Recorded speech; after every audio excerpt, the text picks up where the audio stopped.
Both my boys, and I'm like, you okay? Everything good? You're like, what's wrong, Mom? Just making sure you're okay. A few months ago. All right, it's 4 o'clock. We are going to go ahead and get started. Welcome to everybody here and anybody that is on, and anybody on Zoom. Thank you, Kate. Okay, appreciate you being here for the March Indian River County Hospital District meeting. We appreciate you coming, and happy St. Patrick's Day to everybody that's here. So we will start out with our invocation. Reverend Richard. Yes, thank you. Thank you for having me today. I thought it appropriate on St. Patrick's Day that I include some of St. Patrick's heart for God in our invocation. So let us go to the Lord in prayer at this time. Heavenly gracious Father, we pray and look to you at this time, that through your strength you might pilot this meeting. May your might uphold them. May your wisdom guide them, your eye look before them, your ear hear them, your word speak to them, your hand guide them and guard them, your way lie before them, your shield protect them, your host save them from snares of the devil, from temptations or vices, from everyone who desires ill for them, afar and near, alone or in a multitude. May we see you today, Christ with them, Christ before them, Christ behind them, Christ in them, Christ beneath them, Christ above them, Christ on their right and Christ on their left, Christ when they lie down, Christ when they sit up, Christ in the heart of everyone, Christ in the mouth of everyone. May Christ be glorified today in and through us all. Amen. Amen. Amen. Thank you. Thank you very much. Pledge of Allegiance. I pledge allegiance To the flag of the United States of America and to the republic for which it stands, one nation, under God, indivisible, with liberty and justice for all.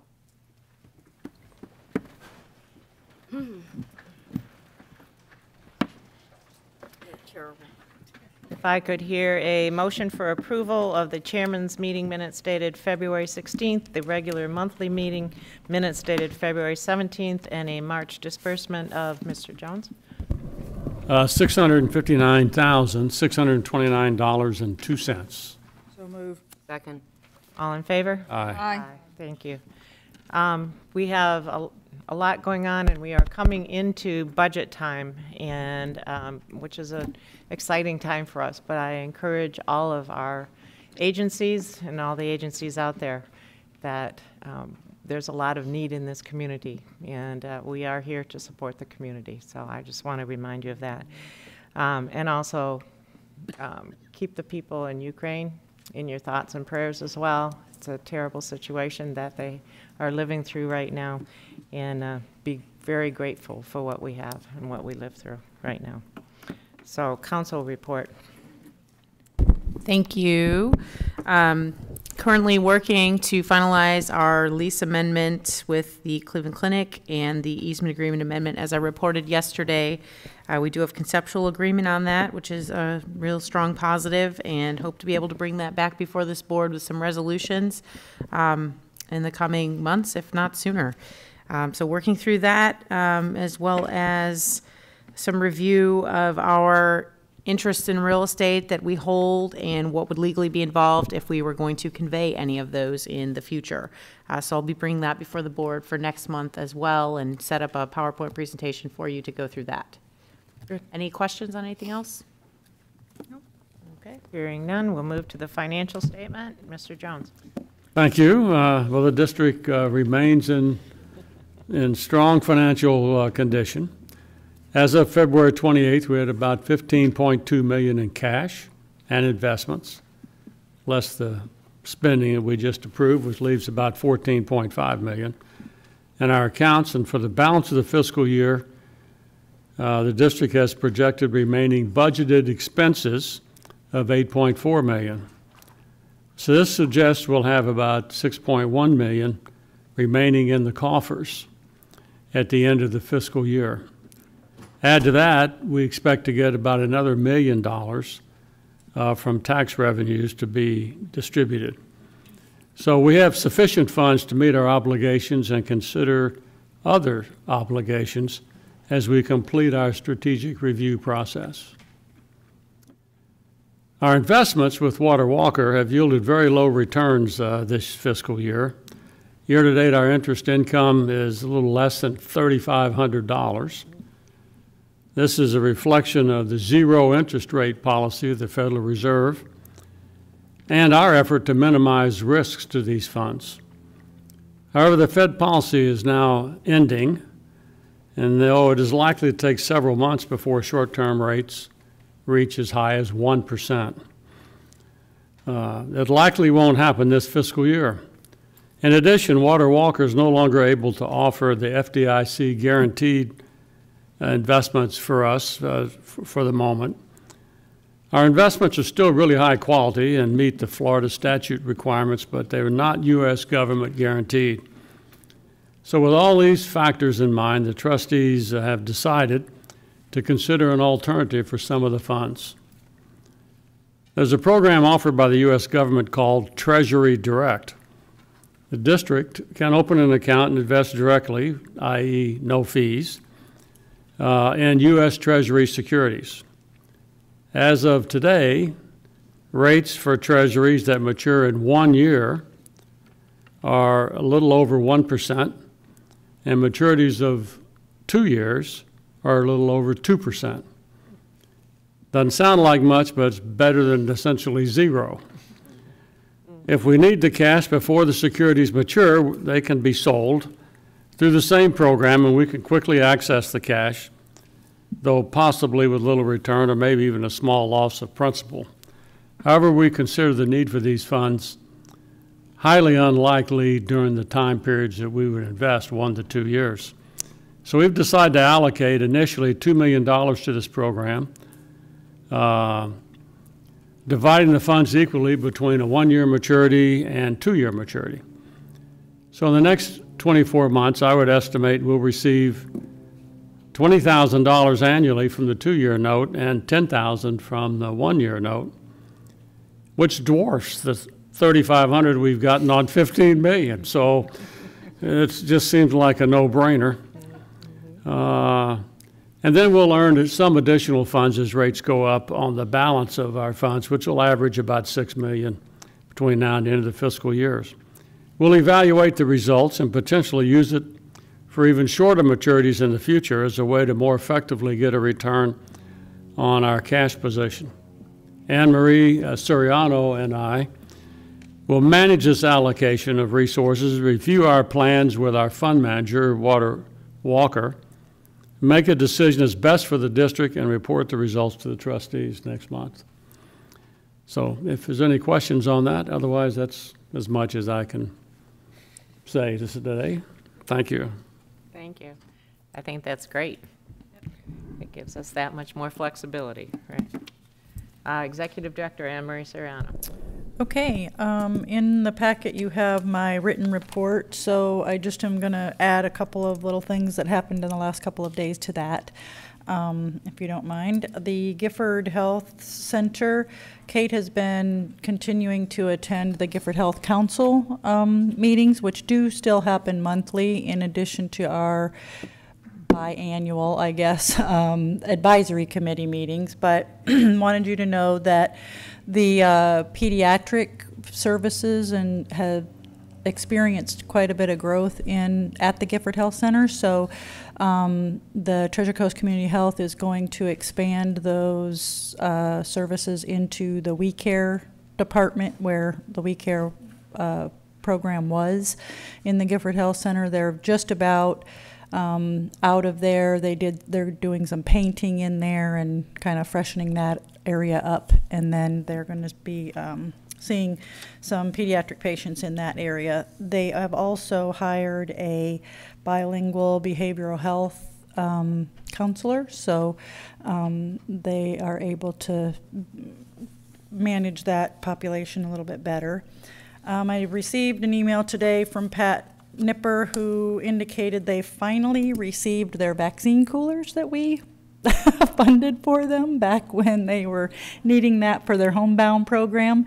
I think they're continuing that, albeit likely it has slowed, but anyway, she wanted to make sure she thanked you for those funds, and they have more than met her expectations as they've come in now and are a nice product. So I think other than that, that's what I had. Monday, Jennifer and I will meet again. I did have some conversation with Lundy and Bill at the VNA about the Verizon tower, as you've requested me to do last month. So we have a little bit more information on that, and so Jennifer and I will talk about what our next steps are and where we need to go before we come back to you next month with some options. Okay. Any questions for Anne Marie? Questions for me? Okay. Hearing none, we'll move on to our funded agency quarterly reports, and we start first with the Cleveland Clinic Mental Health IOP, and Carissa. Welcome. Hi, am I supposed to be up here? Yes, you Okay. are. Yes, you are. Well, thank you for having me. My name is Carissa Bolden, and I'm the Clinical Services Manager for the Intensive Outpatient Program at Cleveland Clinic. So I'm happy to report we're fully staffed, and I know I met with you guys in, I believe it was November or December last year, and went over some of the details, but I do have some more information today. Our current census is 10. I know at full capacity we're 12. We have 2 more starting next week, but we'll be at full capacity starting next week, with only 1 that is outstanding that would potentially be on the wait list. So as of right now, we don't have a current wait list, which is, something that we're excited that we're being able to serve all the incoming patients that were getting referred to us. We have discharged a total of 15 patients, with 10 of them being successful and 5 of them being considered unsuccessful or discharging early from our program. I outlined the reasons on here. 2 of them needed a higher level of care, indicating that they were being Baker acted multiple times within their first week to 2 weeks of being in the program. So just that they weren't able to remain safe at home outside of our program hours. 1 of them moved to a different state, something that was completely out of our control. And then 2 of them, we learned, as with our lessons learned, the parents, we got a lot of parent buy-in, but we learned very quickly that not always just the parent buy-in was necessary, but the kids buy-in as well. So 2 of them, the kids decided that they didn't need that level of care, and that they did not like spending their afternoon hours in groups rather than out with their friends. So unfortunately, those 2 were the only 2 that we were not able to hang on to. A lot of them we've been able to really work with the families and get the kids on board and be able to get them through our program successfully. So of those, with our successful completion, which we considered anywhere from 6 to 12 weeks, the average was 11.9 weeks of being in our program, which was right on cue with the 12 weeks that we had projected out from the beginning. And the average length of stay for those that did not successfully complete was only 3.2 weeks. So showing that it was pretty easy for us to determine when maybe somebody wasn't appropriate for the level once they got in. And we've done some things like revamping our referral process and just our referral form and things like that, so that we can really be efficient when it comes to making sure that the patients coming in are really appropriate for the level of care that we're providing. As far as the types of services that we're providing, we're doing the psychiatric evaluations, individual and family therapy, family and parent workshops, those are still happening, multidisciplinary treatment teams, comprehensive evaluations, psychiatric medication management throughout their 12 weeks, and individualized treatment planning. Something else that we didn't put on there, but that we are doing and has been seen very successful, is making sure that upon intake that we're setting them up with their psychiatric appointments for after they complete the program. Because the wait lists are so long throughout the community and all the other agencies, we're setting them up with both the outpatient providers and with their psychiatric appointments. So making sure that we set those, and then actually getting them to start building rapport and things like that with outpatient providers, so that the transition is much more smooth and that they're already feeling comfortable with another level of care. I put on there, we have the 198 group therapy sessions. That was at the beginning of March. Our overall attendance rate has been at exactly 75%. One of our months in January was much lower. We had a 60%, and that is very much attributable to the Omicron variant. We had over half of our patients test positive in 1 week. So then they were out for those 2 weeks, and that was definitely something that hit us. But with February, we rebounded to an 88% attendance rate. And it just so happened our first 12 weeks of participants started to discharge in January as well. So we did stoop to a lower census level, and we've since built that back up. As far as the programming provided, we are providing the dialectical behavior therapy as our primary model with the group therapy sessions. And then we're also using cognitive behavior therapy, teaching life skills and social skills, substance abuse and recovery, process groups, and co-occurring treatment. As far as our lessons learned, the unexpected, one of the biggest things that we hit at the beginning that I did talk about last time we met was the transportation issues, which have since been resolved with our partnership with the Senior Resource Association. So they really stepped up to the plate and have helped us a lot. And now, so we start off thinking just 1 or 2 would really need the transportation, and we are now at 6 or 7 of our patients that are utilizing it. So, and their communication and assistance with us has been phenomenal and really allowed us to reach a different group of kids that before were not able to get the services. Again, I mentioned our COVID interruption in January. That was something we didn't expect. We are still doing COVID screenings with them. We still require all of our patients to wear masks. You know, with teenagers, that can be a difficult one, but they're getting on board with us, and definitely trying to manage whether or not the attendance rates. So, you know, excusing things like symptoms and whatnot. And I think right now they're in a bit of a funk of being able to utilize the I don't feel good and not coming in, and versus where in the past that was something that was very strict with IOP, was like either if you're out for a few days, then you're out of the program. And we have been much more lenient with that and really trying to work with the families and working with the students to try to get them to understand the importance of coming, because if they don't attend that day, they're missing skills and things like that. But really working with the family and trying to build that back up. Something else we've run into is bilingual patients and families, and I heard somebody at the beginning was mentioning a behavioral health provider with bilingual services, which I think will be really beneficial in our area. I know Cecilia's going to talk a little bit more about that. And we have been able to get some of our patients, the patient is actually English speaking, but the parent is not.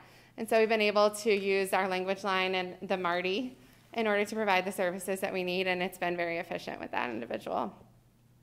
Out-of-county patient referrals. So we had this is actually our second out-of-county referral. The first one we were able to find more local resources for that individual that was in their actual county. But this recent one, we have accepted into our program having openings, and they are a St. Lucie County resident. And we had spoken with you guys to make sure that was okay, and we had agreed that if we do get more Indian River County referrals, that we would open up a 13th slot for our patients to make sure that we're not taking up those funds for that individual. But she's one of the ones starting next week. So as far as our outcome measures, we've seen a decrease in admissions or readmissions to the inpatient setting. I'm going to knock on wood because this is taboo to do, but none of our patients who have successfully completed our program have been Baker Acted since they completed IOP, which we see as really the goal of what we're doing here. As far as the mood and feelings questionnaire was one of our other outcome measures that we were utilizing. There's a graph in here that you can see. The starting rate of the symptoms that they were experiencing was about 14 on average, and by the time that they completed that 11th week, it was down to about 5. And so that we saw as a significant decrease, and we also have the parents complete them as well. The parents are a little more inconsistent because they're not attending groups regularly with their reports, but they definitely lined up with the youth, which we were kind of surprised about, and indicated also a significant decrease. And we've had a lot of individual parent feedback stating that this has been a very successful and helpful program for their kids. As far as school attendance, so we have seen a significant increase in attendance. We had 2 patients that completed the program with no change. One of them was one that had consistent attendance prior to, and the other one was in no school. We had 2 that were on a GED track. One that had no school attendance and started some, so with like an altered individualized track. And then we had 4 that had a significant increase in school attendance. Some of those being no attendance prior to and then finally attending school, and some of those having up to 12 absences prior to starting IOP and 1 to 2 after completing the program. So we've been working closely with the school district to monitor that and pay close attention as well. Celia?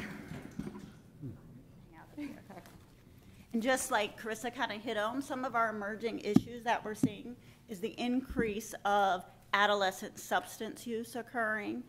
That's something that we want to begin focus on in the next 5 years, if any of you guys have seen our 5-year projection plans, as well as the lack of services that we're seeing for our adolescents. So Carissa and her team has done a fantastic job transitioning them from the inpatient psychiatric program to IOP. But once we get ready to transition them out of IOP, there's those huge wait lists. So working in the beginning, trying to get them connected is helping, but we need more behavioral health providers out in the community, mental health providers.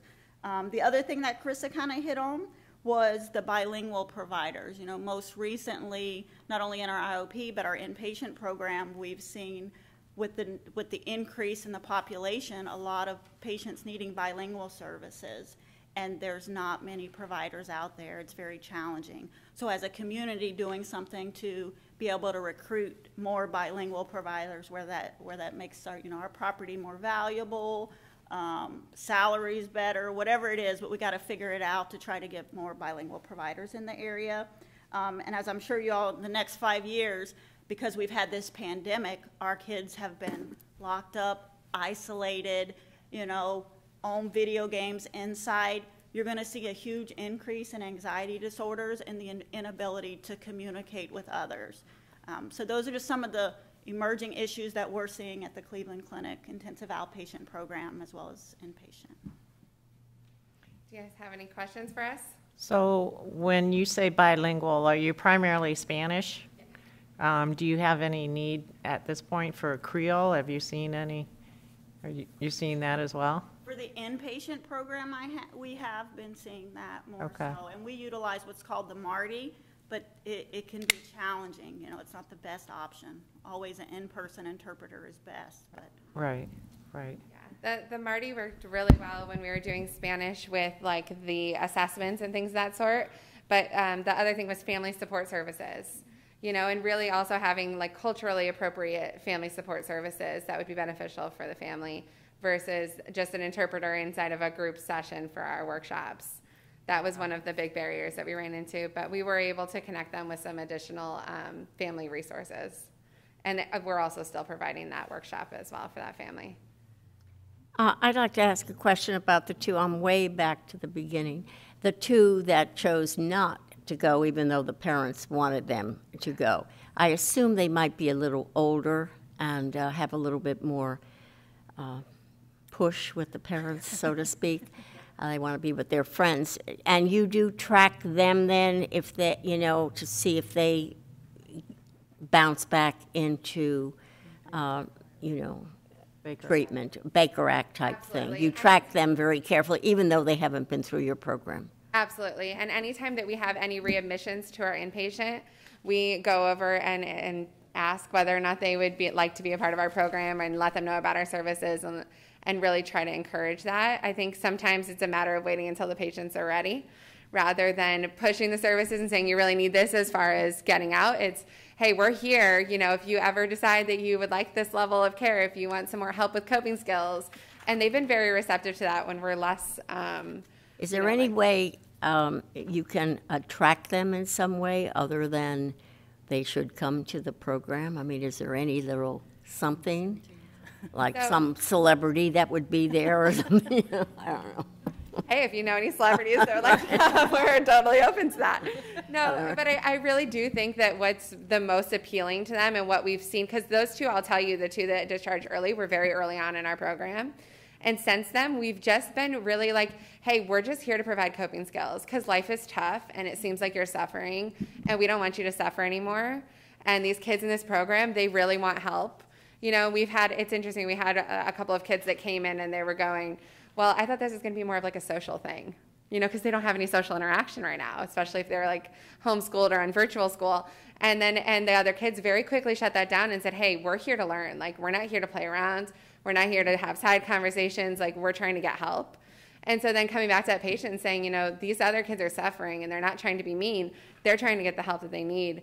Do you think that's something that you also need? And that patient actually came back around and had wanted to leave and said, you know, actually, I do need some help as well. And she's still in our program. So somewhere along the line, they're learning that they do indeed have a problem. I mean, Yeah. It's kind of a young age to realize you do have a problem and you really need to address it now. Yeah, and I think just the level of suffering is a lot more than we expected.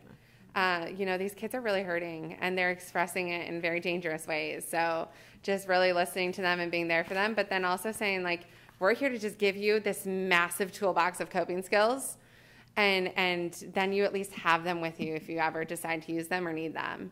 And I think that can be actually quite appealing. And I think these kids are growing up a lot faster than, you know, they need to, unfortunately. But at the same time, it's allowing them to take it a little bit more seriously and taking ownership over their treatment rather than it being something that's forced upon them by their parents. Excuse me, I know that you've talked a lot about the children. Obviously, this is a whole family issue. And so upon completion, I'm certain that you do exit interviews, discussions with the family. What have been the outcome of those interviews, I guess, upon it?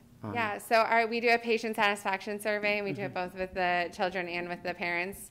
And definitely a lot of feedback as far as the kids actually attending school, taking ownership over their problems more, letting them know when they're having emotional dysregulation, letting them know when they need help. I mean, we have some parents who are now like posting the safety plans on the refrigerator.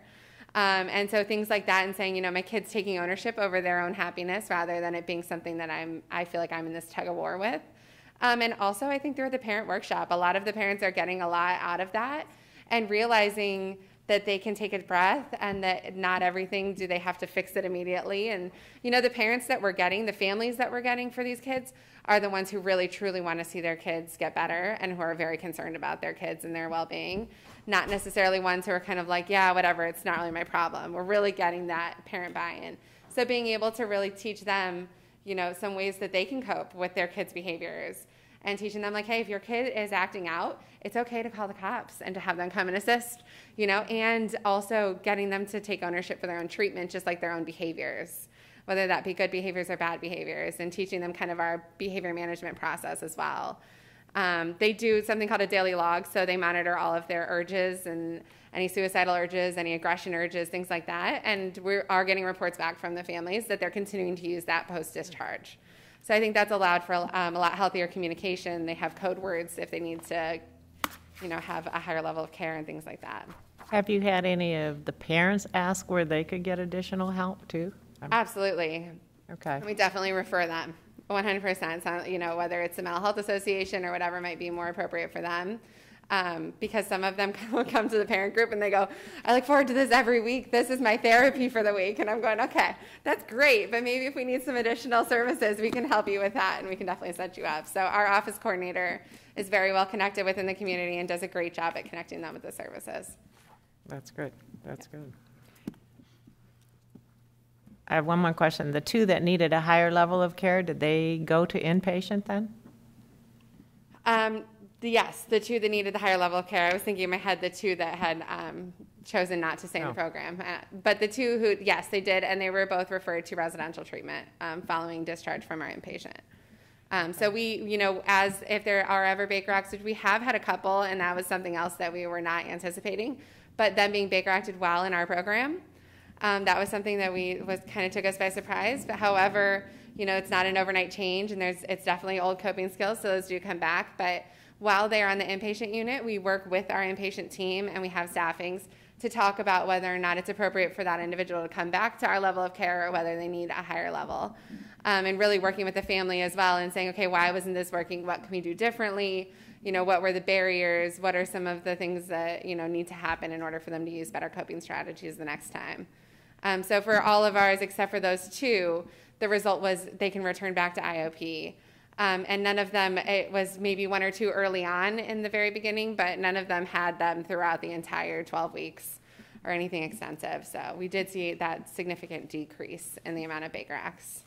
And I think another thing that was really remarkable about Carissa's team, with both those patients that required a higher level of care, the residential facilities actually contacted and they participated in staffings regularly to see if the patient was ready to come back into IOP services yet. Right. That's good. Other questions? Thank you. Thank you. Thank you.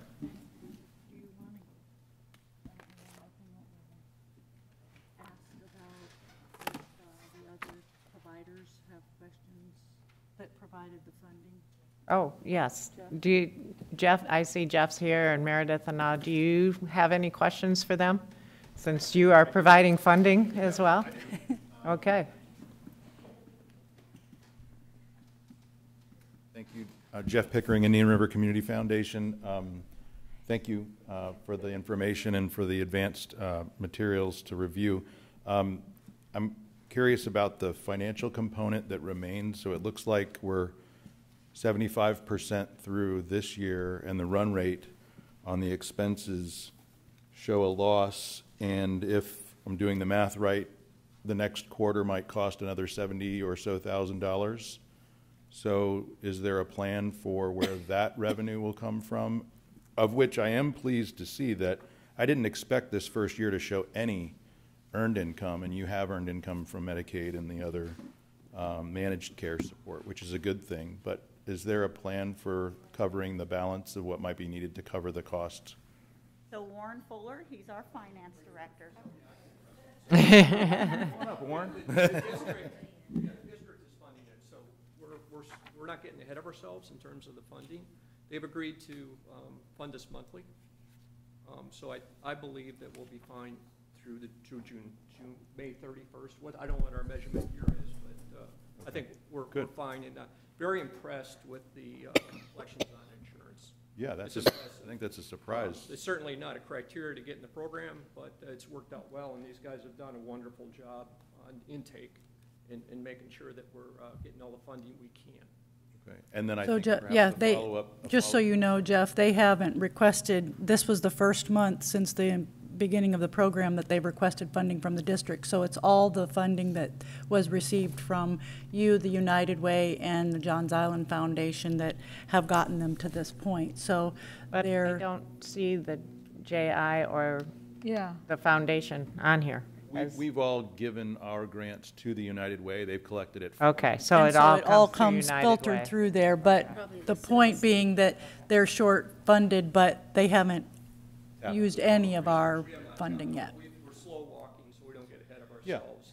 Yeah. Not for today, but it might be helpful as a follow-up to know when that renewal amount might be needed for a second year if it's going to progress. So Okay. Okay. just so that we're not caught up against a June 1st deadline. But thank you all. This is Yep. helpful. Meredith, do you have questions?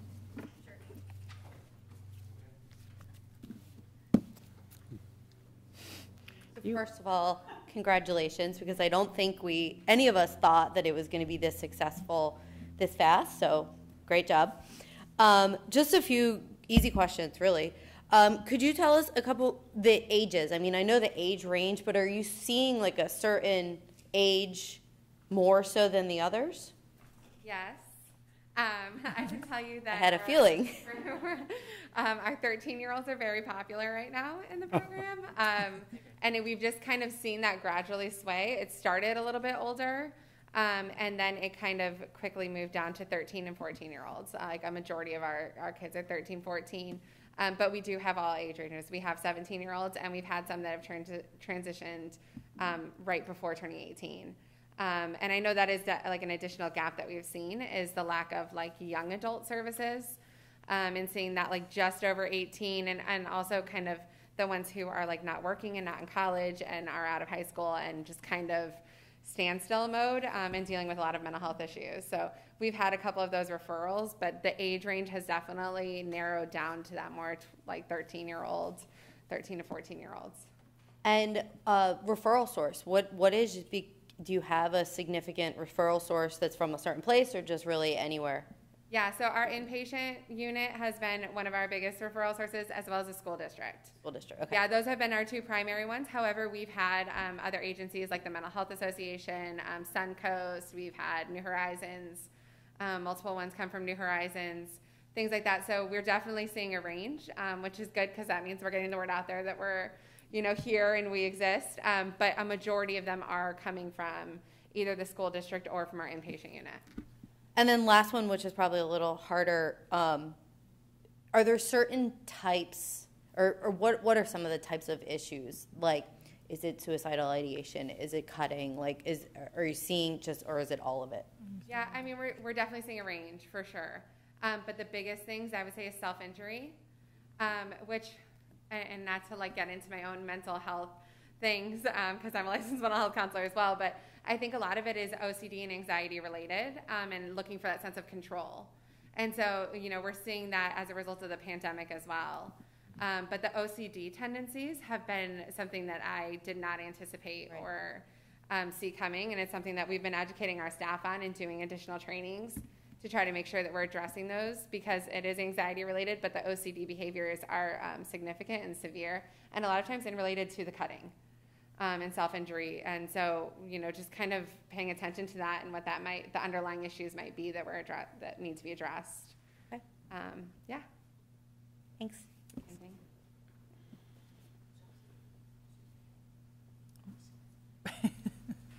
Any?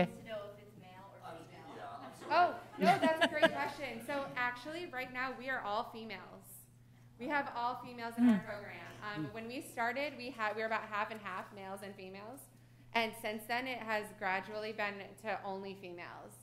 We've had a few male referrals, and then some of them that just either did not work out or that the individual decided that they did not want to attend.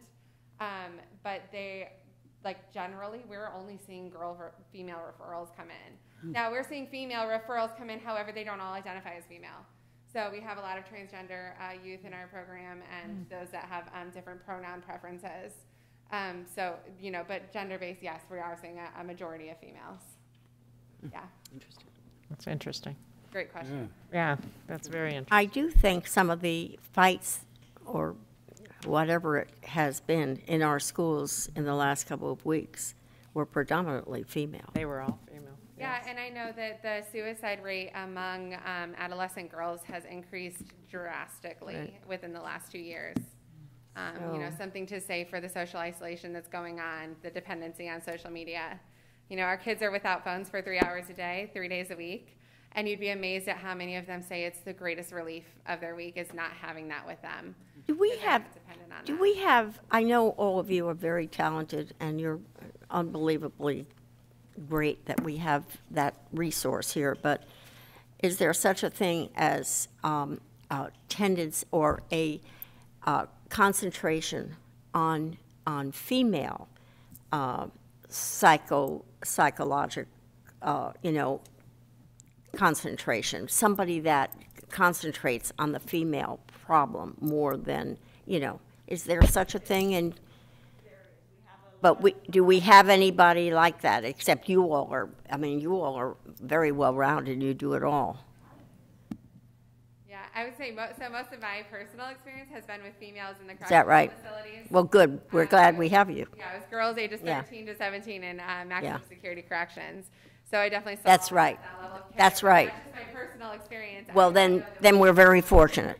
Okay, I was like, I don't know that we have anyone who really specializes in the females, though. But you've had that experience, so you've been there, done that. Good.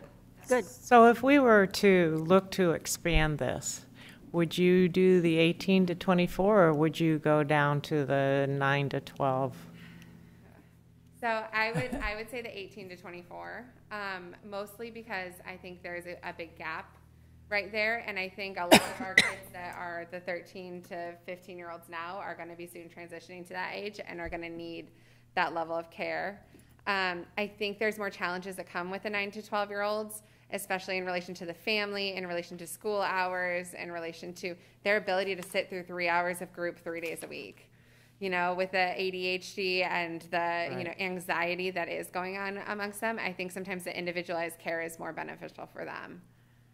But that's an overgeneralization. So it's not to say that it's something that we wouldn't do in the future. It's just to say that there's definitely a lot more barriers that I think we need to work through before looking at that 9 to 12-year-old range versus something like an 18 to 24-year-olds. So you think the next impact really is the 18 to 24-year-old? Absolutely. Yeah, and I can tell you we've been tracking the ages of the referrals and the amount of patients that we're seeing coming through our inpatient to see what would be the most appropriate age.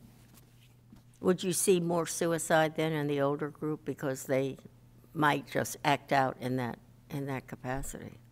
If they, from 18 to 24, I don't know. I think if it continues to that age, you often will see that as a, it might increase in that age group. I don't know. Yeah, I think overall, like Krista mentioned earlier, the last 2 years we have generally seen an increase or a significant increase in successful suicide ages 16 to 24. That's what I'm saying. Yeah. Okay. Thank you, guys. Thank you very much. Thank you. Next, we have Liz Bruner from the Senior Resource Association. Welcome, Liz.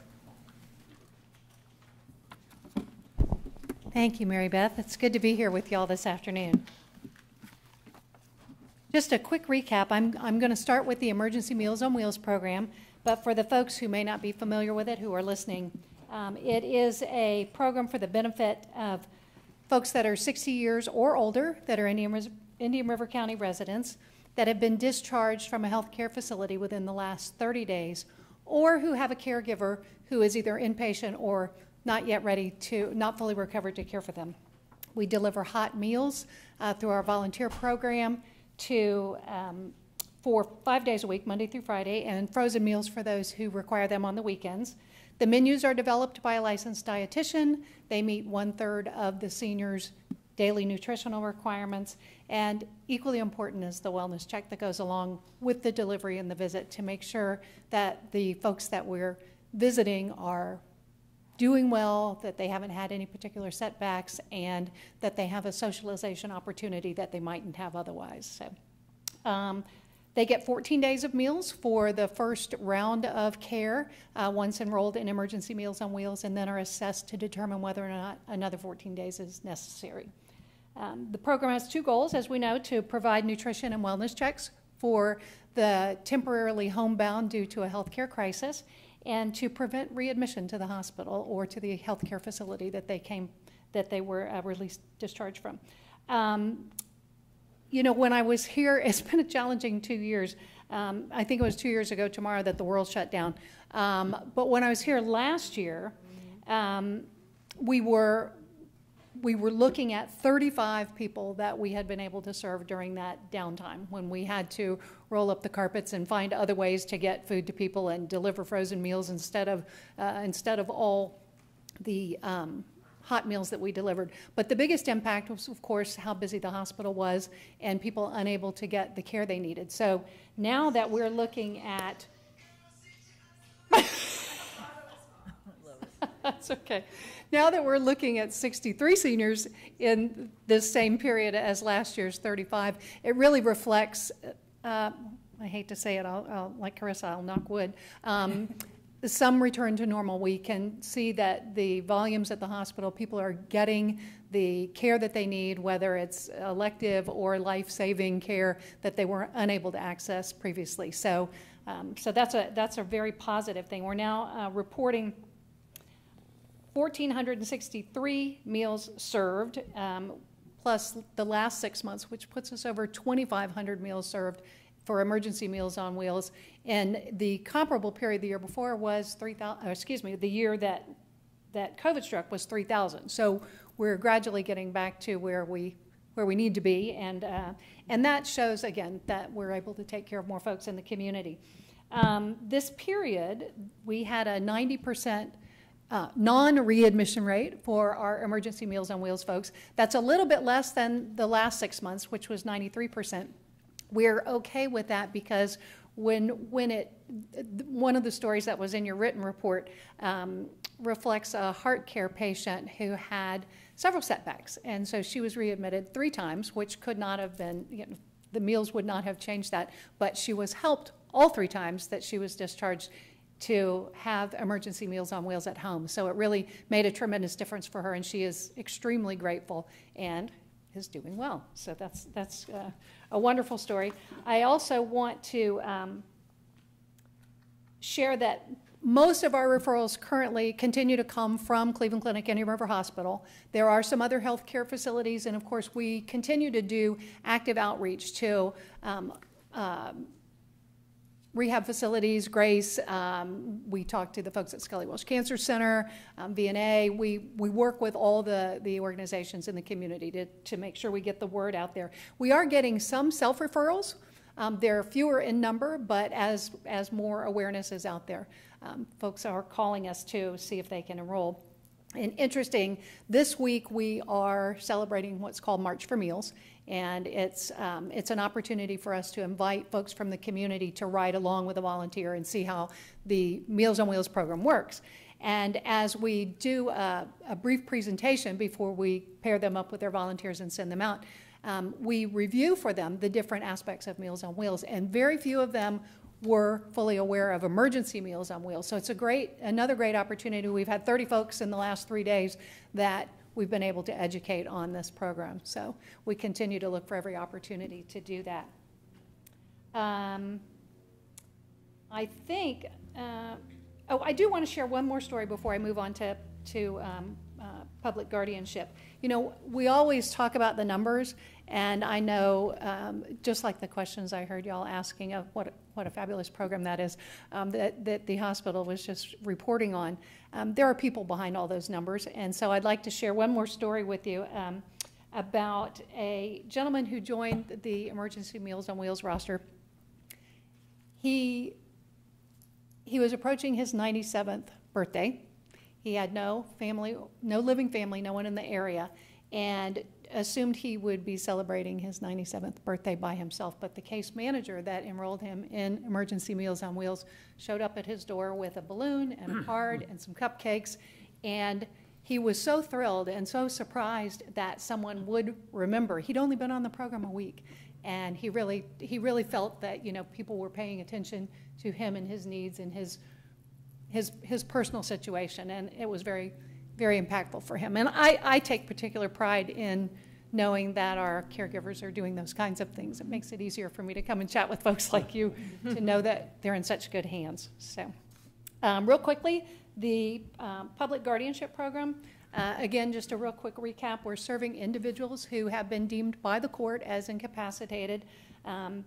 Public guardianship offers 2 types of services. One is the protection of personal decisions, and the other is for property and assets. When the court has decided an individual can't make these decisions by themselves and in their own best interest, and that they don't have a willing or capable family member or friend to do that, then we are assigned to take over that. And it's things around healthcare, living accommodations, banking and finance, varies, you know, of course, by each case.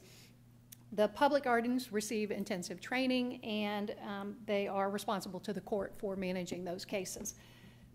So one of the trickiest things, I think, is that the fact that they have to manage within the limited means, and some are very meager, of the income of the individuals that they're taking care of.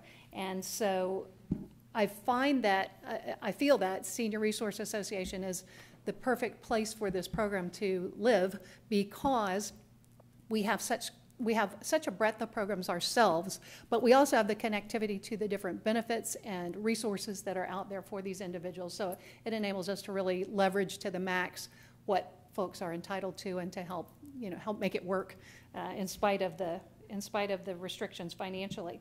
When we assumed the program in 2019, we took responsibility for 12 wards. The goal for that next July was 18, which we surpassed. That was July 2020. July 2021, the goal was 25, which we surpassed. And we are on target to reach the goal for this coming July 2022, which the goal is 35. We're presently, as you know, at 31. And we have 3 that we think will be imminently assigned to us that are with the court system now. So we feel confident that we will reach that goal again this year. Again, continued marketing and outreach has helped to get the word out. And so again, in our written report, we shared a story of someone who, homelessness is a very common outcome of folks that find themselves unable to make these decisions for themselves. And we shared a story of an individual who could have been in that situation. The rental facility that she'd been living in for 7 years was sold out from under her. Her guardian at the time, that was the straw that broke the camel's back, so to speak. And so fortunately, the court assigned this individual to us. And within the very short deadline, they were able to find a safe home for her to make sure that she got moved and settled and in a safe environment. So that, again, prevented a possibility of homelessness. We have another ward who came into our program, completely different type of situation, but also potentially homeless. Family and friends suspected that someone was helping themselves to her money, but no one had access to her bank account, so they really weren't able to investigate fully. And so once the court, and the real trigger was she was in an assisted living facility and her rent check started to bounce, and so she was at risk of eviction there. So when she was assigned to SRA, we were able to get the compromised bank account closed, start a new bank account, make sure that she did not get evicted from her assisted living facility, and so everything has settled down. And that case also is moving along nicely. She's doing well in her stable environment, so that's great. You know, as we grow, we talk about meeting the goal for this July. We continually assess the needs for staffing around this. Some of the cases are more intense, obviously. For those wards who pass on and their estates are still open, those are not as time intensive as the cases where we're working directly with individuals like we were just describing. So as we grow, we will probably need to add staff in that area, but Sharon Hall, who is our Director of Adult and Senior Services, is closely monitoring that, and she herself has recently completed her training. So she and Danielle Titzler, whom you know, continue to manage the program for now, but are watching closely what the future holds. So before I say another thank you for supporting both programs, any questions I could answer for you? Yeah, I have a couple questions. The Meals on Wheels, emergency Meals on Wheels, any relationship with Sebastian Hospital with that? You know, I think that we have made some presentations to them. I don't know that there is as much referral coming from that program as from that hospital, but certainly we include them in our outreach. Okay, I'm just always curious about that, whether they reach out or not. And the criteria for somebody becoming a warden type thing, they must be a U.S. citizen. Is that right? Yes, that is correct. I'm going to defer that one to Karen. That is correct. And in fact, currently there is somebody in the hospital. Yes. That's correct. Yes. And I've talked to Dr. Rosenkrantz and to Darlene Silverstein. We are not able to take them unless they are legal. I have a question. It's a sensitivity question. Is there another word other than ward? Boy, you know, if I could find one, Marie, through legislation. I know that I realize they are considered a ward of the state, right. But when you're referring to something, you know, in the, it just we refer to internally like, we call them clients, but well.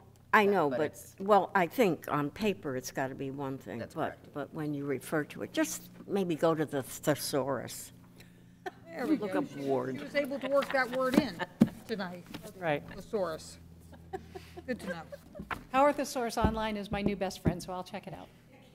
Any other questions? Any other questions? Comments? No. Thank you, Liz. Appreciate it.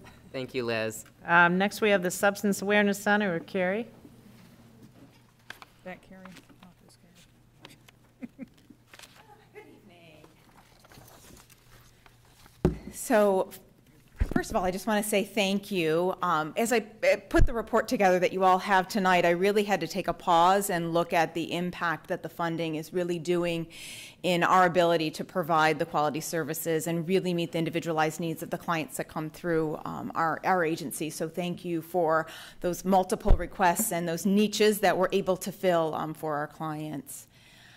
I was sent a few questions to give a little bit of thought to, to speak with you tonight. But before I do that, do you want me to go over the report at all? Do you want a little brief on the programs and the funding that we offer? Shall I go into that a little bit? Is that helpful? Just a brief, but don't read it. But don't read it. Brief.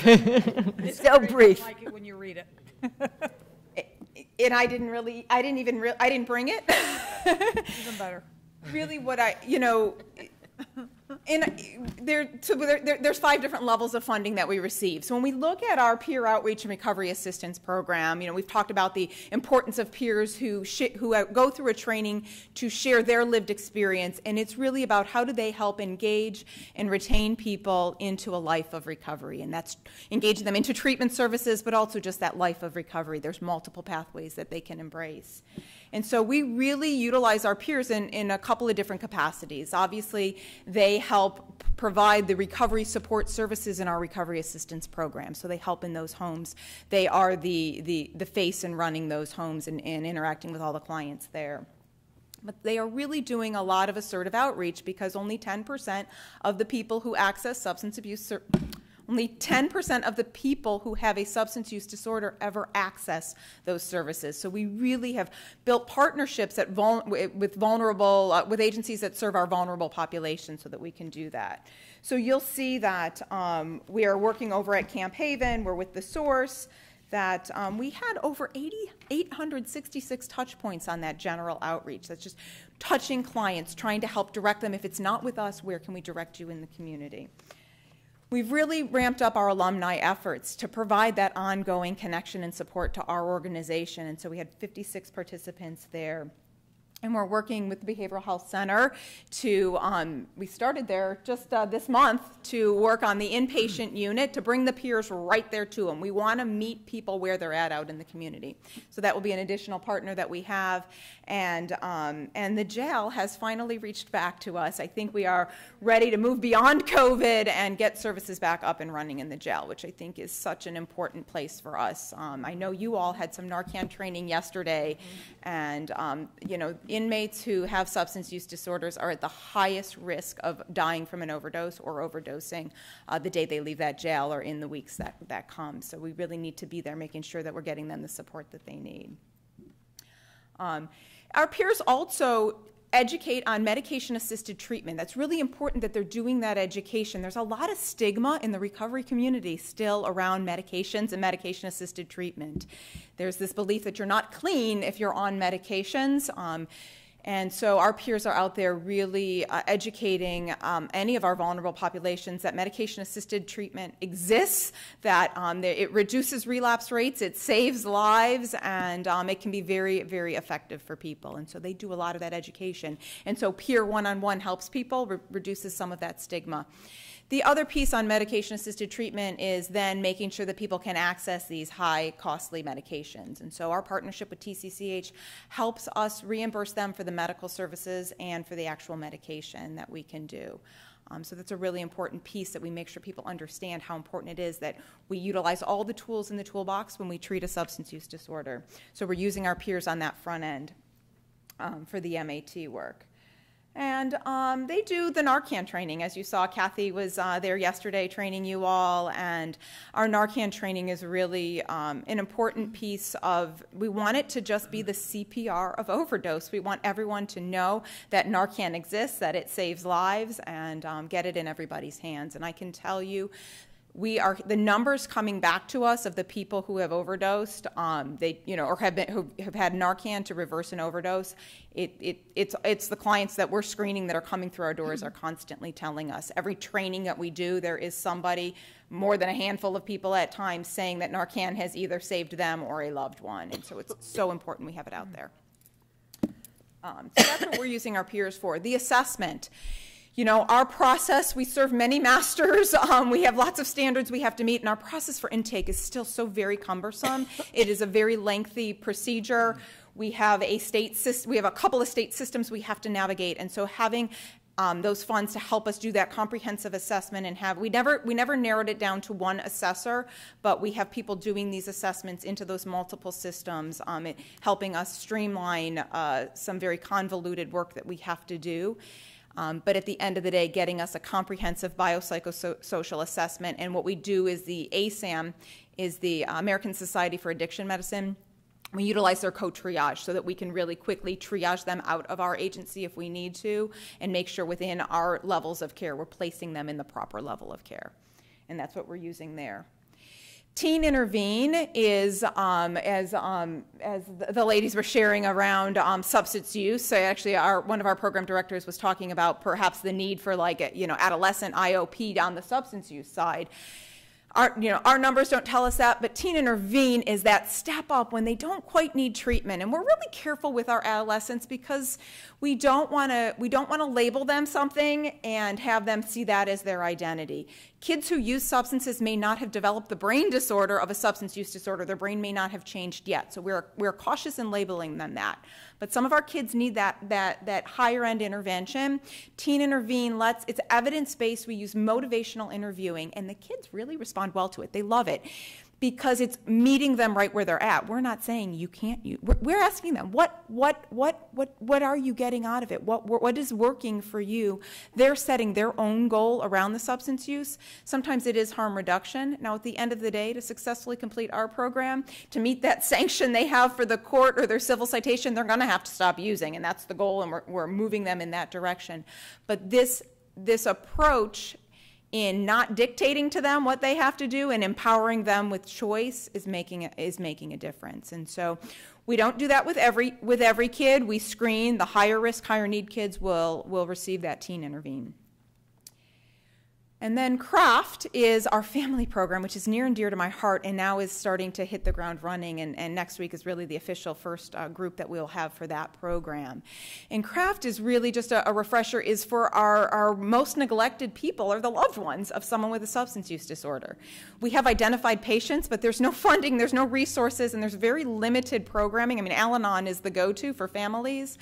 And CRAFT is a skills training program that helps loved ones know your family, your friend, your loved one knows you best. They know your triggers best. And when we teach a loved one how to change their relationship and their interactions with that person's actually 70% more likely to go to treatment and or stay in treatment. And so this is an important skills training program.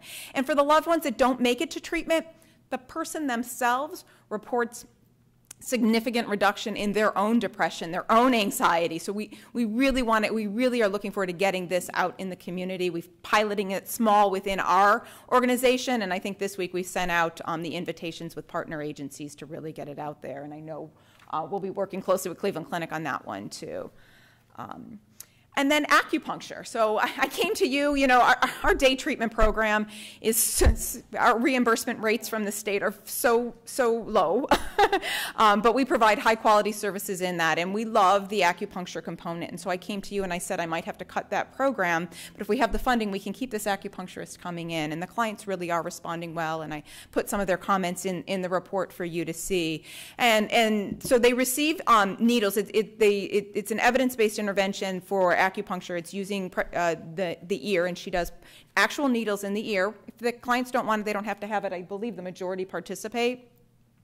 And then she's also teaching them some things they can do at home, using pressure points and the FAST method that she teaches them. And so there's things they can do outside of the treatment setting, and I was happy to see how many of them are utilizing it outside the treatment setting and then right there in the treatment setting.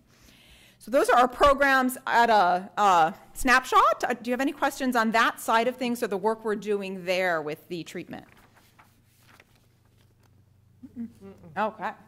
Well, I still find myself, is there any data nationally about people that go through these recovery programs and stay clean for long periods of time? Yeah, so and I guess it depends on what their addiction was in the first place. So, Yes, and different definitions. It's really important that we understand that substance use disorders are really considered and classified as a chronic relapsing brain disease. And so a return to substance use isn't necessarily a failure of treatment. It's really about just if your blood, it's like if you have diabetes and your blood sugars are high, we don't say you failed in your diabetes. We adjust medications, or we talk to you about adjusting your diet and your exercise.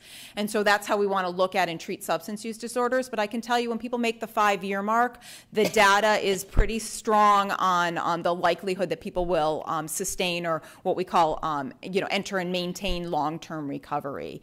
And really, under our Recovery Works initiative, we really want to share the hope and the beauty that recovery is possible and people can achieve those long-term outcomes.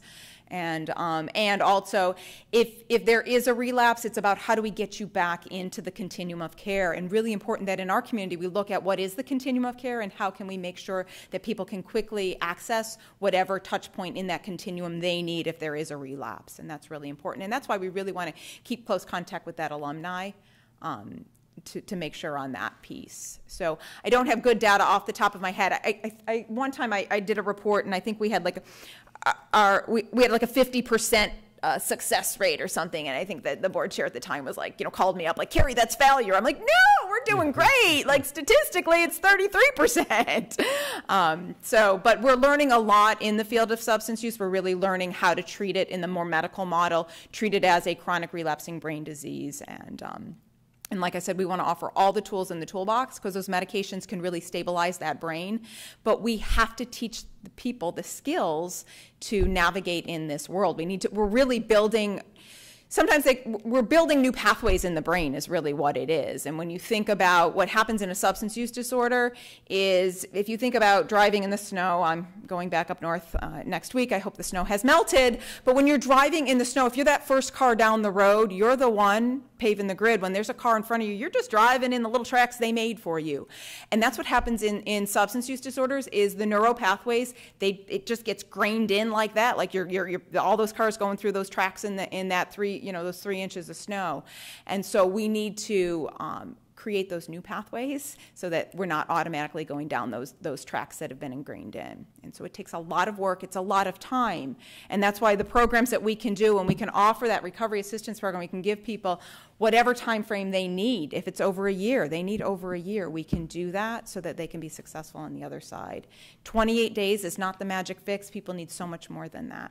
Mm. And I think we'll see data change when we as a nation look at and change the model.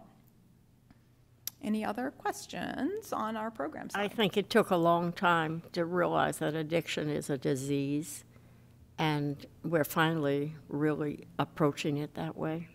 And some people can become addicted, and some people don't have to become addicted, but it is a disease. And so it's, as you said before, you wouldn't chastise somebody that was a true diabetic just because they went off and had a piece of pie or something. So it is exactly that. And that's one thing that's beautiful about craft is it's very non-confrontational. And when you think, I don't know how much you guys know about substance use, but really we think of the Johnson & Johnson model. What we used to do, we used to teach families, and they still do it and it works, but the families don't go through it. It's very confrontational. It's about, like sitting somebody down, and it's really a heavy confrontation. Even in treatment, we used to have something called confrontation counsel, and it was like our therapeutic communities were all about confronting people. The science shows that a lot of that doesn't really work, and we have to have more compassion. We have to understand it for a brain disorder. People aren't choosing. You don't choose to do that. You really don't choose to do it. You have no other choice. Your brain is wired that drug, shooting it in your arm, robbing from your family, that is survival. The behaviors are egregious, but the brain is wired differently. And I tell people, it's like, you hear stories of survival. People think of things, to survive, lost, in an avalanche. What did they do to survive? People who've cut their arms off if they're stuck, somewhere. The things people come up with to survive, that's that part of the brain all of our addicts are working off of. It's survival. And the things that brain will come up with, it's a very different person, and it's a different brain. And so It's wonderful when we get the ability to see the person on the other side. And I sat in our day treatment group a couple weeks ago, and I looked around this motley crew. I've got, Danny's 66 years old. He's completing day treatment. He's sobbing. And the girl to my right or my left is probably 20-something. And colors of people all in between, of all walks of life, coming around one another. And, it's just phenomenal to see what it'll take. And Danny said to me, he said, Carrie, I thought I was going to die with a needle in my arm. I just didn't have any hope. And now I'm just going to take direction. I'm going to follow what everyone thinks I need to do. One day at a time. One day at a time. So that's our program piece. Any other questions on the programs? I was given a couple of questions I can kind of touch base on, and I think, one of them was, what happened unexpected in the last 6 months? And I stopped for a minute, and, we had to rebuild a team, and that's part of the delay on craft. And it's funny because Carrie asked me however many months ago if I was confident enough that we could pull off all these programs, and I stood in front of you all and said, yes, yes, we are able to do this. But we had to rebuild a team, and so I called Jenny, and I was like, I'm going to have to delay craft till about January, and, we learned a lot of lessons in rebuilding that team, though. And I will tell you, the pandemic was tough. The last 2 years have been very, very tough on everybody, and I think we didn't even always realize how tough it was. But one thing it showed me and it showed our staff was we really needed good leadership.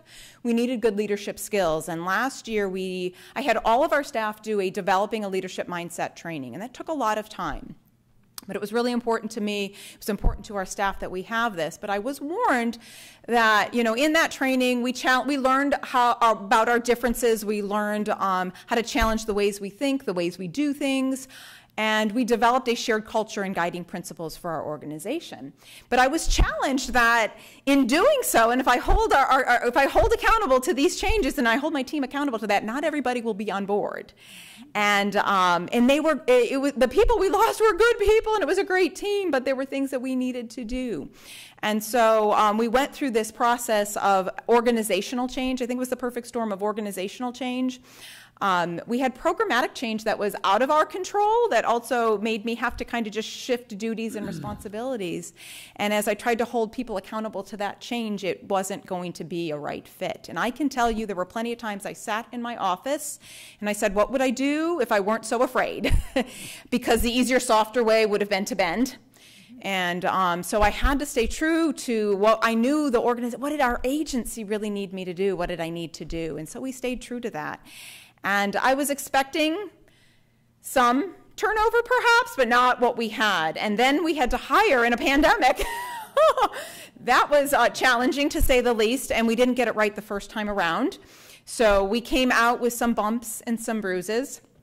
But I think we are stronger and wiser for the process, but we definitely had to delay some of the plans that I wanted to do and press forward. And so that was a little unexpected over the last 6 months, what it really took to rebuild a team, rebuild a strong team, and, again, hold an entire staff accountable for the changes we said we were all going to do and to make our organization stronger. I know we are going to have to be positioned to address the hard issues that are going to keep coming before us. The data continues to just get grim, and I want to put myself out of business. I know that that's my job at the end of the day, but until we reach that day, I want to make sure that we're all strong in doing that. And, Chief is here. He's been working with me. We're working on our strategic plan. But something that's really important is really maintaining that sustainable workforce. One of the other questions was, what do I see as a pressing issue? And there's a higher level of acuity coming through our doors, and Irene can speak to that. But our work, we have to take care of our workforce. I have to be able to recruit and retain good people. I have to be able to pay them properly and care for them properly. And I just feel like everybody's really brittle right now.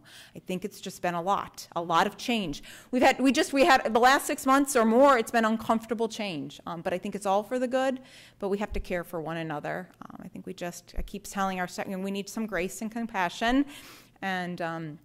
And so those are some of the things that we're going through. Irene, I don't know if you want to touch a little bit about what we see we see the same old on depression coming through the doors, in healthcare. Housing, we've touched on that tonight. Housing, and transportation, always an issue too. And we have to look at, that North County population. But I would say the other piece is that the level of acuity we see. Our day treatment program is now maintaining capacity. Our recovery assistance program is now maintaining capacity. And so those are some of the challenges. And the capacity, the level of acuity, when our clients come in, it takes us a solid 5 hours because of all the requirements just to bring them up to through our intake process. But most of them we aren't talking 3 diagnoses, we're talking 3 to 6. 3 substance, 3 very serious PTSD, bipolar, anxiety, and or something else. We have a number of people that also are complicated with substances and complex mental health issues. And then all of a sudden, for some reason, we're seeing an influx of people with epilepsy that really probably need a solid group home. And there's just no place. And so we're working with them hard. And if you can't navigate the world and you have PTSD and, what are you going to do? You're going to find some way to have some kind of relief. So we're really working to help them get connected with the joy and the hope again. So just the complexity of folks that we see has become exponential. So we've also altered, we had an idea that people would come in and be with us for a while, we'd get them stable and move them on. And so we're shifting our focus a little bit more to give them a lot more stability because there's no place to go. Somebody that successfully completes our our recovery assistance program, well, after a year, you can't rent in Treasure Coast, right? So they worked hard, built a community, have the sober support, have a job, and now there's no place to live. So, thank God there's Camp Haven and working with other arrangements around there. But again, we see that as a really big, what do we do next? Mm-hmm. Any questions for me on acuity or who we're seeing or what we're doing? Would love to have a bunch of efficiencies that I could just rent to our clients. You're not alone in that. There's a huge need for that in this community. The other question was, really, how do we see our agency, in partnership with our board, strikingly different in the next 5 years? And so right now, I'm really excited because we're doing our strategic plan right now. But again, when I hit on that, maintaining a sustainable workforce, Chief is our chair, and he has been a really strong advocate and a real support to me in conversations in the board about what we need to do and how we're going to move forward. And so he's been, helping me alongside with Michael Felix in this strategic plan. And so I think really what we need to do is step back and make sure that we have the proper staffing across the board in our agency. I think we have a little bit more internal work to do to strengthen, and that'll be so it might not look strikingly different to you all on the outside. We're going to look different, I think, on the inside. That org chart will probably look a little bit different, and the way we operate might be a little different. And maybe, I don't know if by then, a new space in a new building, we are busting at the seams where we're at. It is, it's really a jigsaw puzzle of who can sit where, when, and how we manage our schedules where we're at. You want to jump in and say anything about kind of how we've been working together? And Sure. Good afternoon, everyone. David Curry, Vero Beach Police Chief. Some of you have familiar faces and even names that go with it. So good to see everybody. I've been on the board Substance Awareness Center since 2012, and how many of you can say that you've been on boards that long? There's a reason for that. I've been on many committees and many boards. One, they won't let me go, but I can tell you that you just heard Carrie talk and the knowledge that she has and the compassion she has, and it just resonates through their staff. They're unbelievable. The recovery, the prevention, they're in the schools. They're in the schools partnering with us and our school resource officers in our schools. She talked about Narcan. We deal with overdoses. It's just such a natural connection with law enforcement. Mm-hmm. There are facilities in the city. So it's just a great partnership because, we would rather not make some of those arrests that we make. She talked to you about people do desperate things, when they're desperate, burglaries and robberies. They're doing desperate things that they probably wouldn't have done if they weren't addicted or needed to find, that drug to make them feel better, if you will. So, we want to help, and I think that's the key and that we have to share with our community constantly is that it's just not put them in jail. We would rather see them not go to jail if they don't have to, as far as possession charges, what have you. So, you know, if we can work with them and the preventive side and what have you, the recovery side, you know, it's all about humanity and doing the right thing and helping your fellow man out. So I can certainly answer some questions too, but it's just a natural fit. People think that, you know, drugs and police are going to make arrests, and we do, obviously, and everyone knows that. But, you know, we're also wanting to help and prevent as well. Thank you, Chief. Thank you. Thank you. Any other questions? No, but I think it's terrific. You got the police as well as your organization working together jointly to have an impact. So congratulations on what you're doing. Thank you. And, you know, the partnership with law enforcement helps us really strengthen some of the different initiatives in our community. And all of our local law enforcement agencies are very involved in our community coalition and how we can really change the landscape of Indian River County through environmental strategies in our community to reduce youth substance use, and law enforcement is a big key on that prevention side. Your passion for this comes through so much, and you know, just thank you for everything that you do, and you know, we're here to help you do what you do.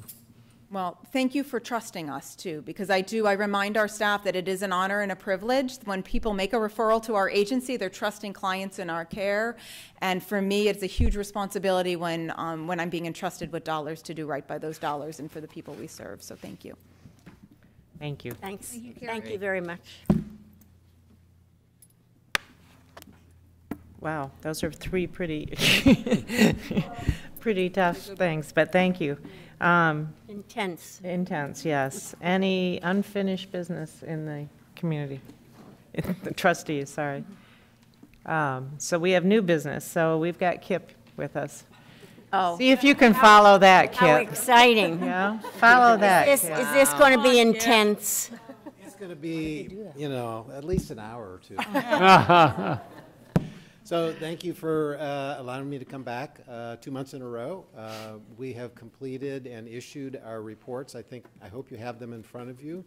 I'll focus on the summary page, if that's okay. I won't go through all 7-page reports. Good. But we do have 7 agencies that we reviewed on.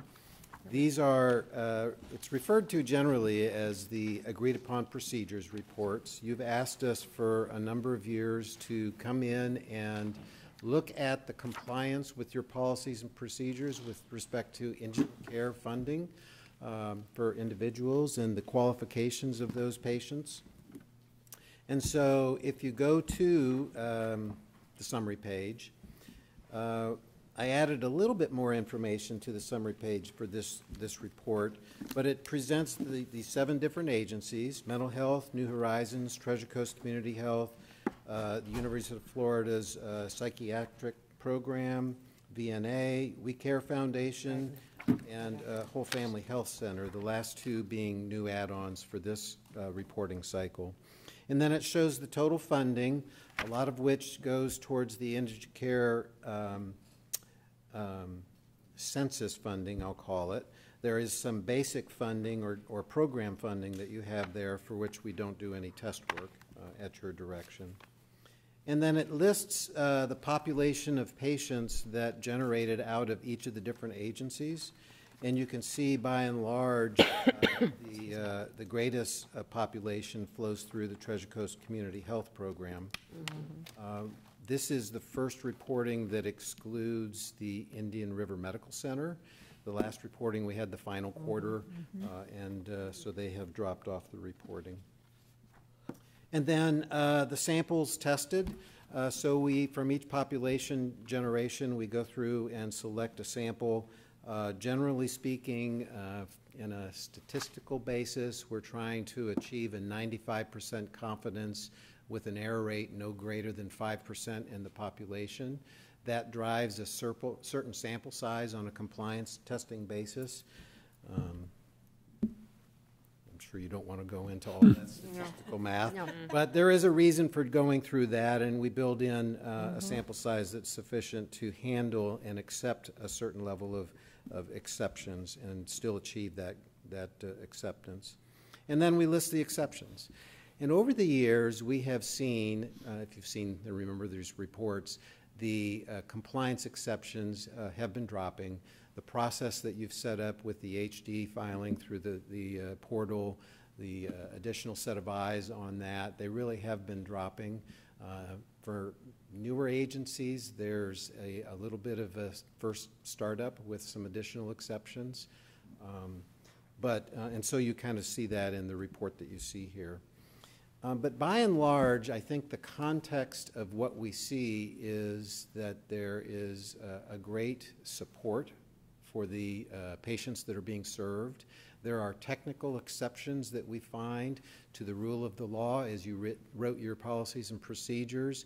If, for example, we found a couple of patients that their income level was greater than 200% of the poverty level because they had a daughter, each one had daughters that were in the 18 to 24 range, and the reporting was that they were full-time students.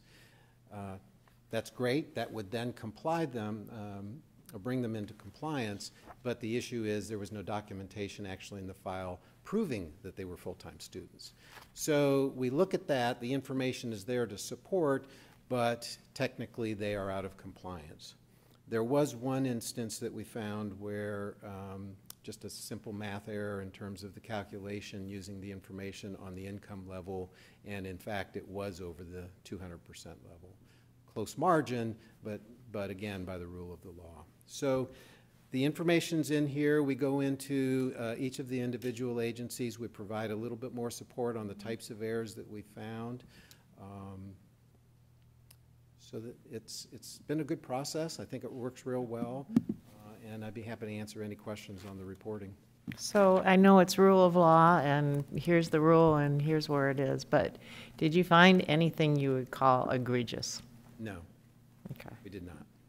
Okay. Yep. I think that's important to understand that. I mean, I can say, you know, the primary agency 15 years ago when we first started, we got into it, and it was a learning process for everybody. But I remember those earlier years, you know, we would find $500,000 aggregate exception issues, and you just haven't been there for years. So it's been a good process.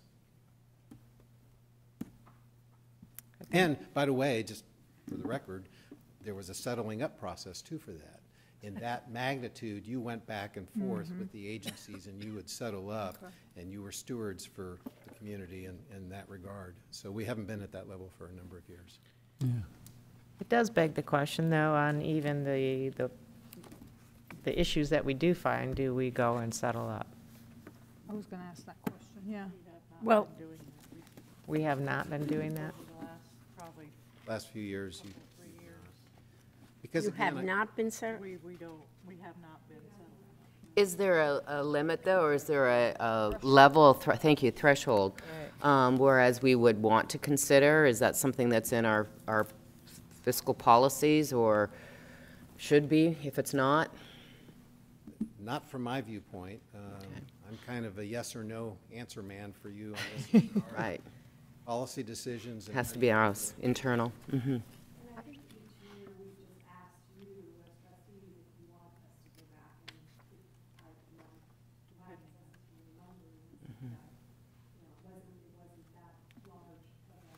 What is the total this year, Kip? Total Yeah, funding? Yeah, the exceptions, what did the exceptions total this year? I have it in each individual report. Yeah, I see that, and I raise money, I don't count money, so. I didn't actually Okay. add all seven together, but again, to some degree, when you look at the context and totality of what's in the file, I would encourage you, perhaps, in my personal opinion, to look at those and decide whether that's something that you would go after. Because, again, it's my sense that these really are people that are being served in the spirit of your policies and procedures.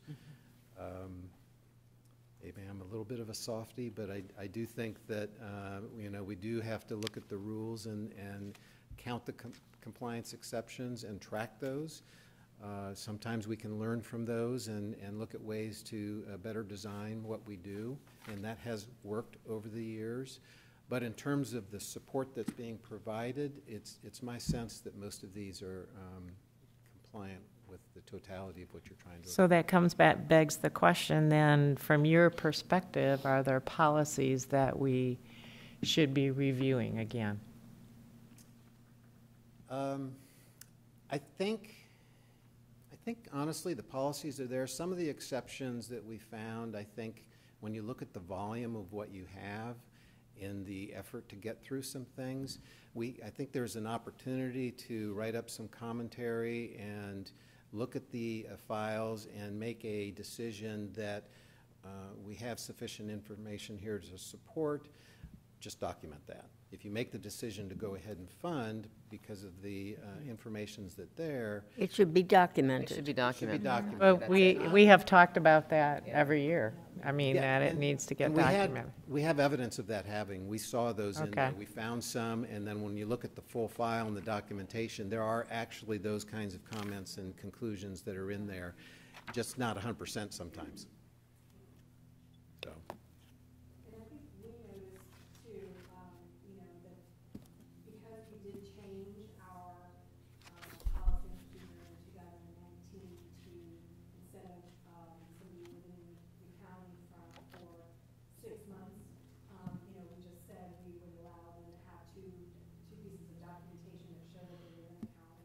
No.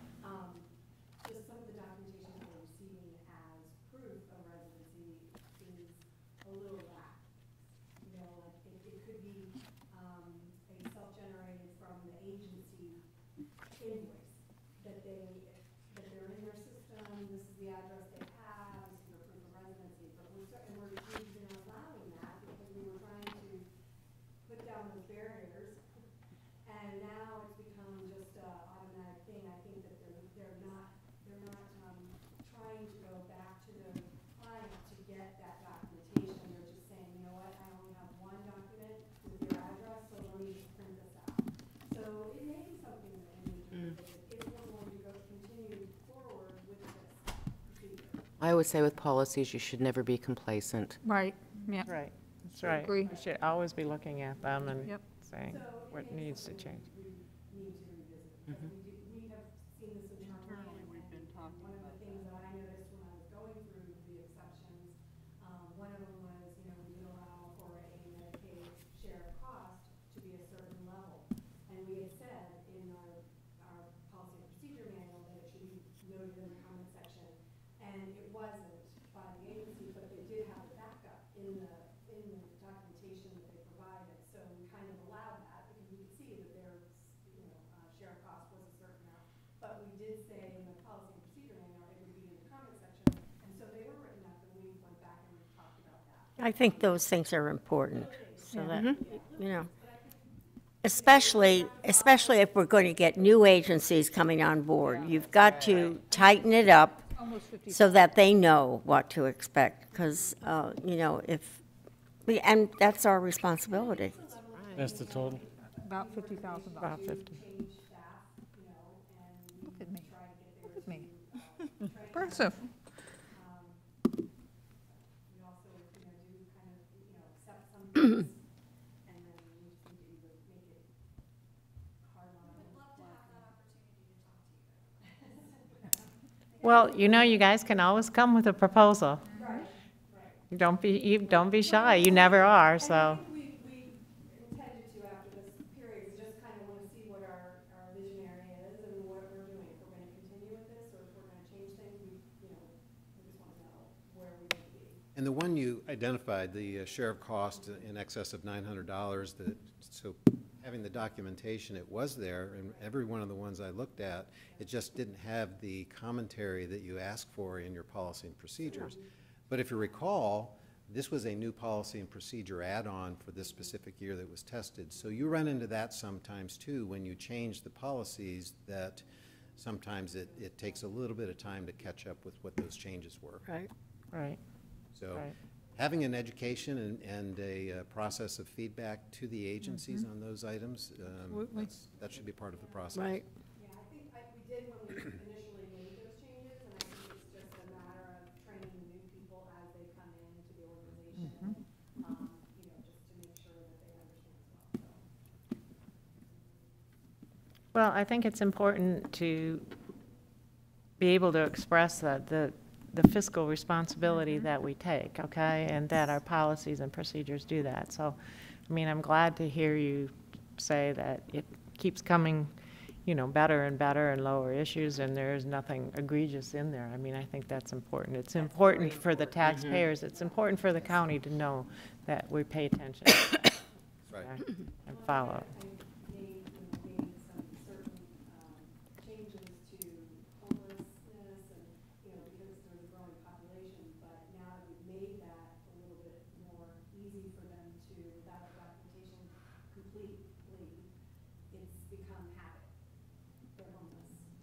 So- Just those certain circumstances, if they do that, they take it across the board. And I had a conversation with an agency So if today you're gonna because say I yes. said, you know, look, there are still all these other agencies that do require, and I saw it in the article that they had written with all the different volunteer organizations and federal qualified, or, federal, yeah, FCHCs, and, you know, they still require that. They still require proof of, residency, proof of income. And Right. so I feel that we should continue to require it as well. Well, I would say that we should. You need Absolutely. to put Just together tighten it those up. things and say, here's what your recommendation is. You're seeing it, we're not. So I think that's important.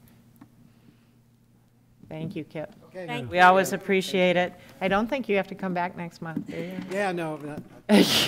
Come back anytime you want. Yes, you can. Yeah, anytime you want. That's a mouthful, right? Yes. Any other business?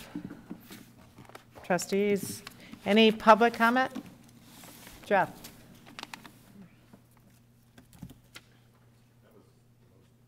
Informative view that I've had the privilege to hear on this subject, so thank you. Thank you all again. Jeff Pickering, President and CEO of Indian River Community Foundation.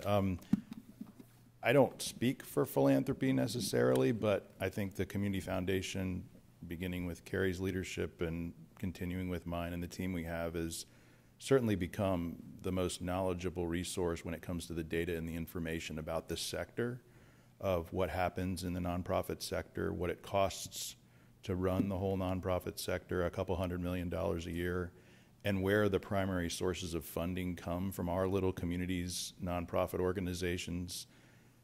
Roughly $35 to $40 million of that annual revenue comes from foundations, and 15 million almost last year came from the Community Foundation and its clients. So we have a fairly significant stake in the marketplace. And when I look at the impact of philanthropy just today on contributing to some of these potentially promising practices that are coming to the table and being proven in the community, and certainly some of the proven programs that we heard from both Carrie and Liz today about where philanthropy might have gotten them started, and certainly the public dollars that are at the hospital district are really providing this sustainability.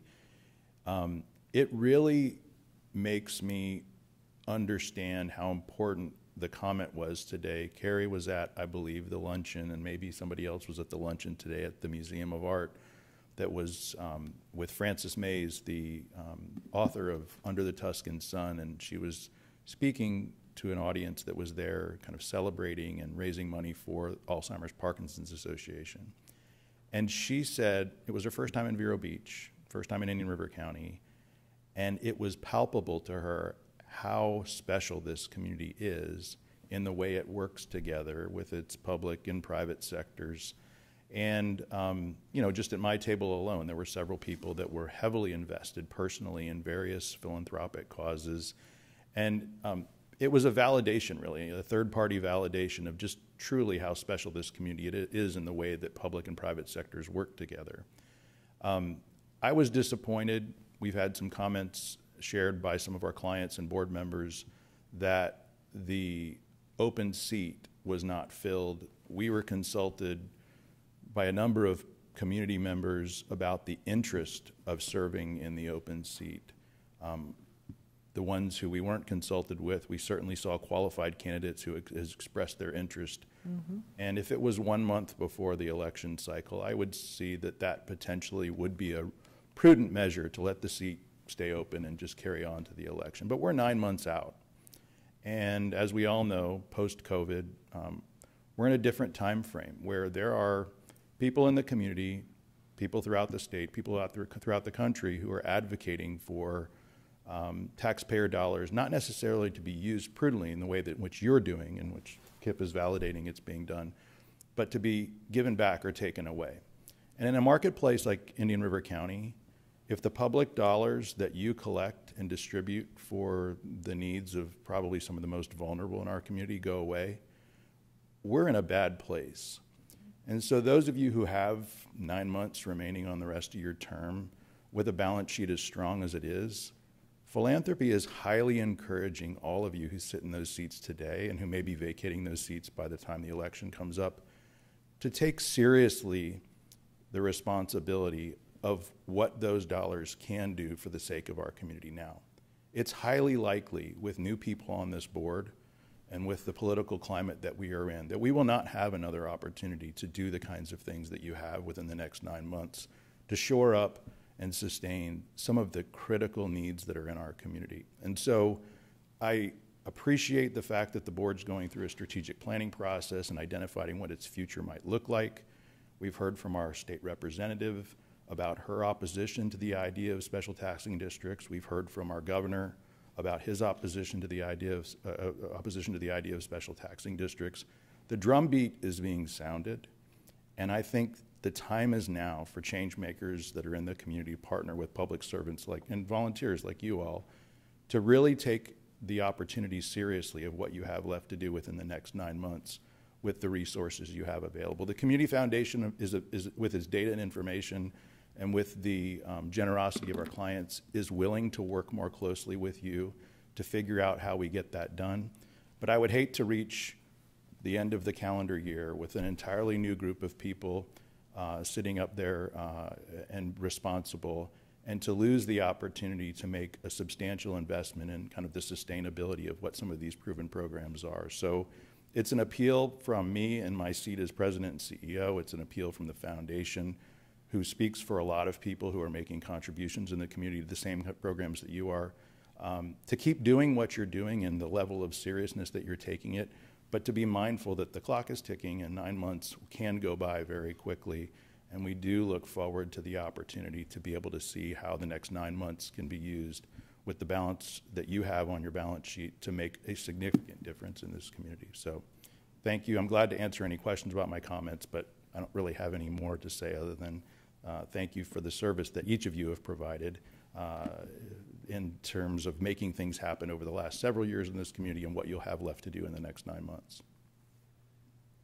Well, just speaking for me, thank you for your comments. One of the things that the public should be aware of is that we represent, give or take, 5% of the property tax that they pay. And if that goes away, they probably won't notice it. Or it could be made up by an increased millage somewhere else. But they would notice instantly on the things that would happen with infant mortality, on the things that would happen with, say, the Gifford Health Center, and just the volume of patients that go through Treasure Coast Community Health as well as whole family. And these things are sort of assumed. But to me, what this represents is a real philosophy that's kind of unique to this community. I agree with you. I think people care about the less fortunate in our community. We want to see them having the same opportunities that some of the rest of us have had and get the same kind of care. So we just need to publicize what we're doing. We have the term hospital district and people associated directly with the hospital, and for good reason. But we do a lot more. And actually, for that matter, The hospital we have is much stronger now than it was in the history of this community. And it's on a path to getting better. It's in a transition now of imperfection, but it is getting better virtually every day. And all of that is a direct result of the people up here and others. And they all serve for nothing. And it's just a reflection of how much the community cares. And I appreciate your comments. Thank you for saying them. And I think we take this position very seriously as differentiating for the community.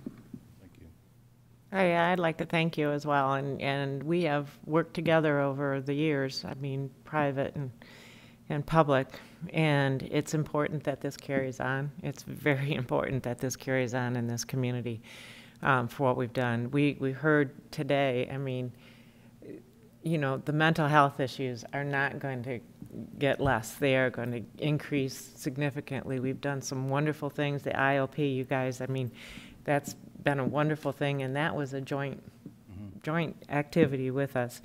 You know, the senior resource, I mean, emergency, we had the discussion, is that really a health thing? Of course it is, for people to eat, you know. And we have had some interesting discussions over the years of what fits and what doesn't, and what we should and what we shouldn't do. But from my perspective, in my 8th year here, you know, I think we've got it 99% right in what we've done. And I hope it continues to be 99%. But I appreciate that. I mean, we continue to say every single meeting, please come to us, okay? Agencies out there, let us know where we can fulfill needs in this community. We can't do it by ourselves, but we can certainly support it. And, you know, the plea has been out there, I can't tell you how many times, right? Right. We do it. So, Jeff, if you know more things, specifics, you know, help us, okay? We're happy. We're happy to listen. We're happy to do it. That's appreciated. I think given that, you know, we're an institution that's here for good forever, sometimes we can take the eye off the ball of the immediate or the short term. But of all years, in the 7 years that I've been here, this is perhaps one of the most immediate years with the stakes of what's on the table in terms of dollars, with what's demonstrated with the proven programs that you're already getting great results out of, and with the recognition that this is a community that cares about people in need. There are places in America that don't, and here we do. And so while it's convenient for me sometimes and the foundation to take the long view and think for good forever, because that's how long we're here, this year in particular, we're very focused on what we can get done within the next 9 months, and we're here to support that. And thank you for the opportunity to be able to do that. So thank you. I just want you to know that personally, I'm going to speak for myself, but I think many of us feel the same way. We were disappointed that the governor chose not to appoint someone at this time because there is a long hiatus before the next election. But I'll tell you one thing, I've been on this board now. I was an appointee from the previous governor, and then I ran on my own and was elected, thank you. But I will say this is a dedicated group. They are not paid, which is one of the government agencies that does not pay its participants. However, I've never seen a group work so hard and put so much time and effort and dedication into the need and trying to solve the problems. So I'm very proud to be on this board. This has been very exciting for me. It's a thankless... And hopefully they'll still be here. It's a thankless job. Next November. From one organization, we're saying thank you, but it's also thank you for the next 9 months of how serious we can get about getting things done. So thank you. Thank you, Jeff. Thank you. You're doing a great job. Any other public comment? I don't know if anybody's on Zoom that has... Just Eric, and he said, thank you, Eric. Okay. All right, so we are adjourned. Okay. Thank you. I'll get some.